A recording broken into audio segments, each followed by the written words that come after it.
Hello and welcome to Lottery TV. My name is Miriam. Do ensure to subscribe to our YouTube channel and, of course, follow us on all social media platforms.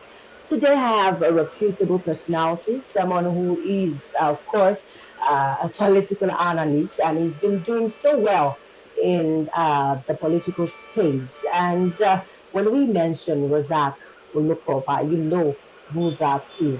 Good afternoon, sir. Thank you very much. It's so good to have you here, It's sir. my pleasure. So today on the program, it's going to be pure politics and, of course, stuffs and information that will enhance, your own understanding of what is happening in Nigeria today. So it's going to be strictly governance business. Since the assumption of the new administration, that's Ashwaju Bola Ahmed Tinubu, he's been doing so well, and we have been applauding him for the heights he has been able to achieve ever since the 29th of May, which is that very day that he was inaugurated into his office as the president of the Federal Republic of Nigeria. And so many people have, you know, several questions for him. Thank God, in less than 24 days, he has achieved a lot, signing a lot of policies and ensuring that we have regulations and enforcers to ensure that we enjoy all of these things that he's been doing so far so good. So today, we are practically concerned about the devolution of power and how much people at the local levels can enjoy this present administration. So, our public analyst, Rozak Olukoba, will be doing justice to some of our questions. Stay tuned. One of the foremost responsibility of government is public lecture and enlightenment. If you don't enlighten the people, there's a tendency that people will misunderstand the government. And that's why, in clear time, we must try to explain and define in clear time what devolution of power is meant, particularly under the current political structure. There are times when people juggle the system on ground for what we have adopted in the past. When you hear some people saying that we should devolve power completely to the parliament, we should devolve power to the region, that's juggling what we have at the moment to what we have had in the past. If you are talking about devolution of power, you must stick to what we have on ground today. Okay. If you say devolve to parliament, you are running parliament system of government. If you say let's go devolve power to the regions, we are not running regional system of government.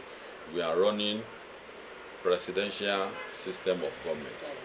So the concept of devolution is a recognition that the center has acquired so much responsibility, and there's no country in the world that will adopt this kind of model that will not lead to a lot of mistakes. For instance, when you have a government that runs in this manner, where the list of what the federal government is doing is far higher than what the state is supposed to be doing, it weakens the institutions, and the result of having too much responsibility at the center is what we are seeing today.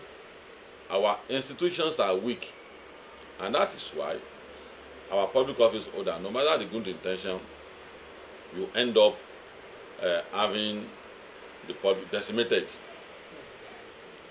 We can give a clear example with the EFCC.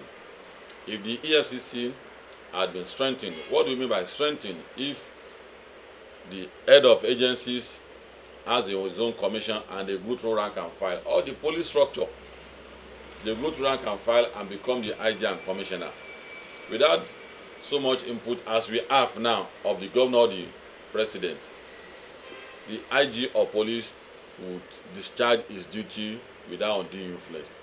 But the structure we have on ground requires you to grow with the capacity you have to influence your position. So along the line, it is a normal thing for someone who propped you up to come with the cross, and that's when our public officer become compromised.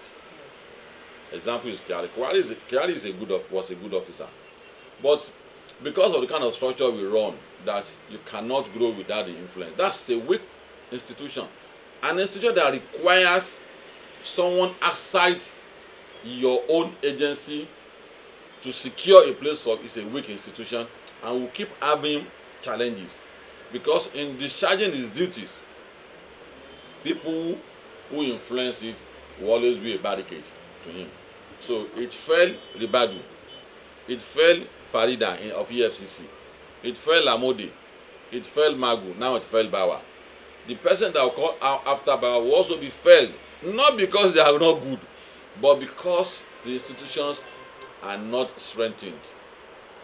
We can give an example of other institutions, but with that, you should be able to understand what I mean by a weak institution.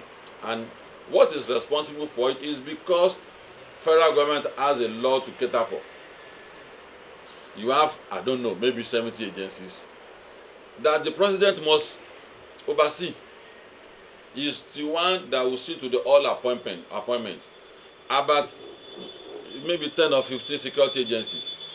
The Navy, the Army, the Air Force, Civil Defense, Immigration, the Custom. That's on security. The same thing on the economy.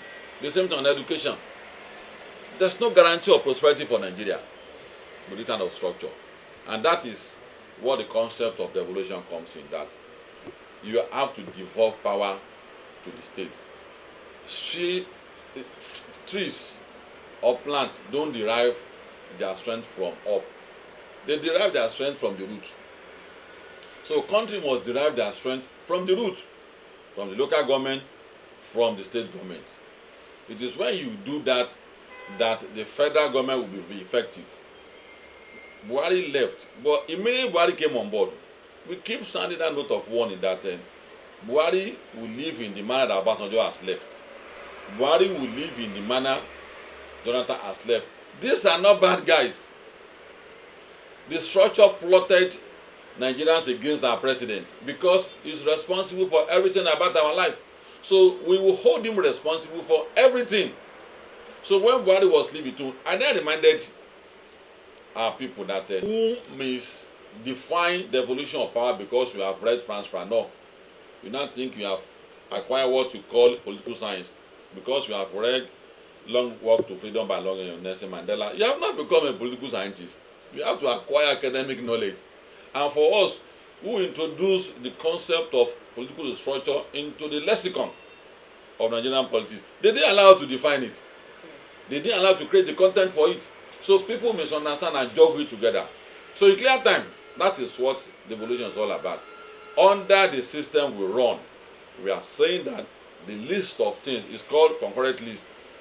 What the federal government can do is heavy, and there's no president in Nigeria that can survive with that list. There's no president in Nigeria that can rule Nigeria and will be living with an excellent note after 4 or 8 years, as the case may be. He will live the way Jonathan, Obasanjo, and Buhari has left. These are not bad guys, but they have been messed up by the political structure. But looking at what we have on ground today, there seems to be light at the end of the tunnel. It has always been an illusion. If you look at the tunnel before on Nigerian matter, people say it's an optical, that's not hope. So as long as we have that structure, the light we are seeing is an optical illusion. But with the emergence of Tinubu, who has been in the trenches with us, I've known Ashwaju. The first time I heard of his name was when we were in detention in 1992. I met him personally in 1994. And I knew from the little discussion we had with him that day that he's someone who has a long political journey to take. Today, he has emerged as the president. He will not be forgiven. His own crime will be heavier than that of Buhari if he didn't do the appropriate thing, because it is understandable that the campaign, the agitation for restructuring The previous president didn't take part in it. But Tinubu was an active part in this agitation. And how did we recognize what part we should toe today? Was the moment Hiroshi pronounced Nigeria as a unity system of government. He left and successive government has been towing that line. So when democracy was coming in 1999, we quickly warned that don't be under the illusion that we are going to survive with this structure. So with the emergence of Asiwaju now, the step he took on power is very commendable, and we didn't expect anything less from me. And that's the point you are making, that it's not time to wax record for Tinubu for praising him. What he did since 1990, there was the reason why we were praising him. This is a new mandate. This is not the time to be calling him Omoludude. This is the time to let him realize the task ahead of him. If you keep reminding a leader the tasks ahead of him, tendency are that he will take it more serious. But if he keeps singing the praise, which many are still doing till today, it's not only you that lost this man. Nigeria gave him a mandate of close to 10 million votes. So let him do his work. Place before him the challenges he has. The moment he emerges, what must come to his mind is the northern people who have the numerical strength to upturn any vote, but choose not to do so, recognizing the need for a power shift. Tinubu must remember that. He must remember our people in the South who do not hold him responsible for not having the agitation for resource control till today. But they didn't look at this deficiency, this denial. He got vote from the South.